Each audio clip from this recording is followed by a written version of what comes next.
The sun was already fierce that morning, spilling golden heat across Lagos like someone had tipped a giant jar of light over the city.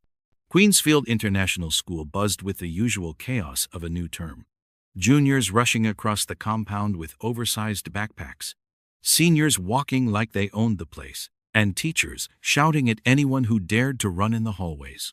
Chiamaka Okoye clutched her stack of textbooks tightly as she marched through the school gate. Her braids were pulled neatly into a bun.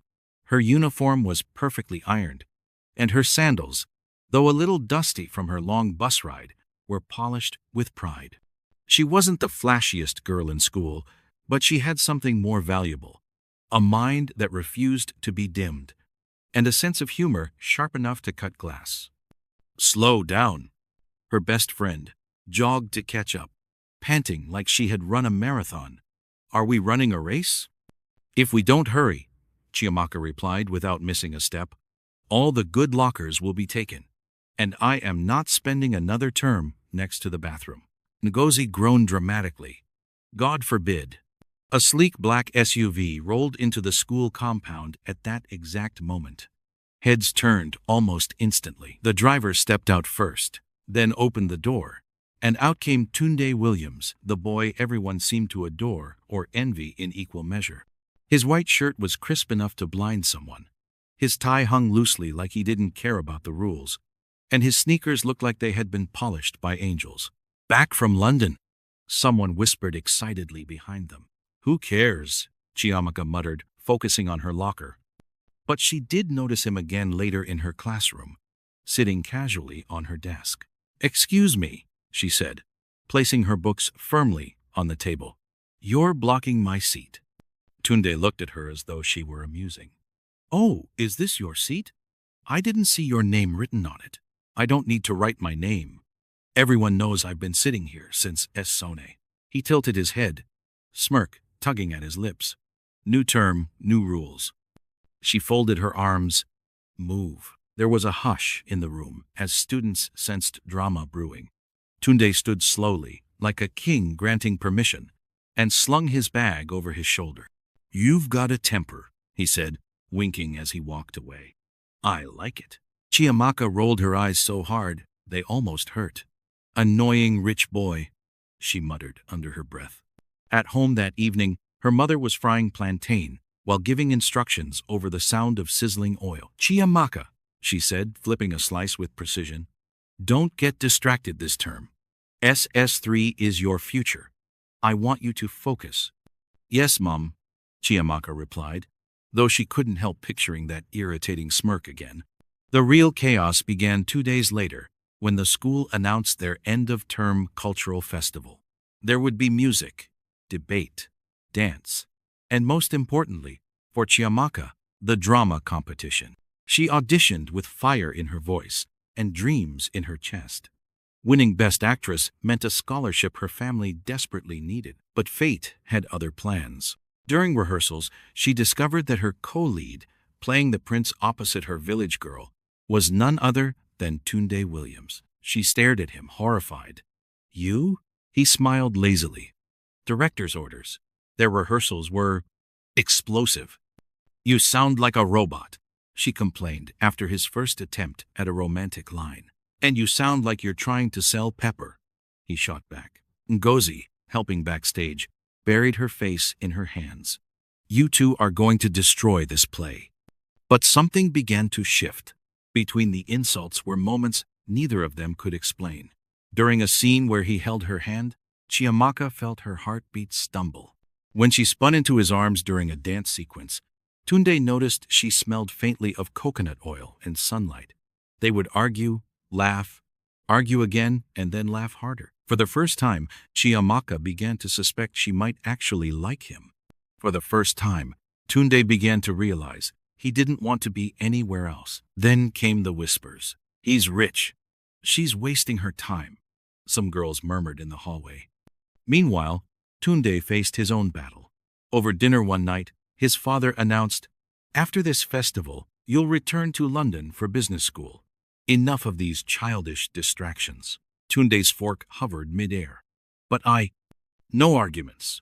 His father cut him off. his voice final. Everything started to unravel. One afternoon, Chiamaka walked into the cafeteria and saw Tunde laughing with Adayeze, the most glamorous girl in school. Adayeze had her hand resting on his shoulder like she owned him. "He's the real star of the play," Adayeze said sweetly. "Chiamaka is lucky to be standing next to him." Chiamaka dropped her lunch tray with a loud clatter and walked out. At rehearsal that evening, she refused to meet Tunde's eyes. When he tried to spin her during their dance, she jerked away so sharply he nearly fell. "What's wrong with you?" he demanded. "Not everything is about you," she snapped. "Go ask your Adayeze." He stared at her, confused and hurt, but she had already walked away. 2 days before the festival, Tunde made one last attempt to reach her during rehearsal. "Chiamaka," he said softly, "why are you pushing me away?" "Because people like you don't stay," she said, her voice breaking. "And I can't afford to be someone's joke." On the day of the cultural festival, Queensfield International School looked like a dream. Bright fabrics waved in the breeze, drums pulsed like heartbeats, and the air was rich with the smell of suya and puff-puff. Chiamaka wore a stunning yellow and green outfit her mother had sewn by hand. Tunde, in his regal agbada, looked like he had stepped out of a movie. Their play began flawlessly. The crowd laughed and cheered as they danced and delivered their lines. Then came the final scene, the proposal. Instead of reaching for the fake ring, Tunde pulled out a beaded bracelet. "This isn't just part of the play," he said, his voice ringing clear. The audience stilled. "My mother gave me this bracelet when I was a child. She told me to give it to the person who truly matters. And today, I know who that is." He turned to Chiamaka. "It's you." Gasps rippled through the crowd. Chiamaka's chest tightened. "Tunde, stop," she whispered. "Your father is watching." "Let him," Tunde said firmly. "For once, I want to stand for what I want. And what I want is you." From the front row, Adayeze leapt to her feet. "This is ridiculous. You could have anyone, Tunde. Why her?" He didn't even look at her. "Because she makes me better. Because she's real. Because I love her." The words hit Chiamaka like lightning. For the first time in weeks, she let herself believe him. Slowly, she stepped forward and took the bracelet. "You're insane," she whispered, tears gathering in her eyes. He smiled. "Maybe. But now you're stuck with me." The crowd erupted into applause. Even Principal Adeyemi dabbed at his eyes behind his glasses. After the performance, Tunde's father pulled him aside, his face unreadable. "You embarrassed this family," he said coldly. But before Tunde could reply, his mother stepped forward. "No," she said firmly. "For the first time, he made us proud." For once, his father said nothing. As the sun dipped low and the festival began to wind down, Tunde found Chiamaka under the mango tree at the edge of the compound. "So," he said, leaning casually against the trunk, "are you still going to ignore me tomorrow?" She smiled, finally allowing herself to relax. "Maybe. Depends on whether you plan to make another public speech." He laughed and gently adjusted the bracelet on her wrist. "Get used to it. I'm not going anywhere." And as they walked back toward the glowing lights of the school, fingers brushing, the drums of the festival still echoing in the distance, it felt for the first time that maybe this wasn't just a school play. Maybe it was the beginning of something real.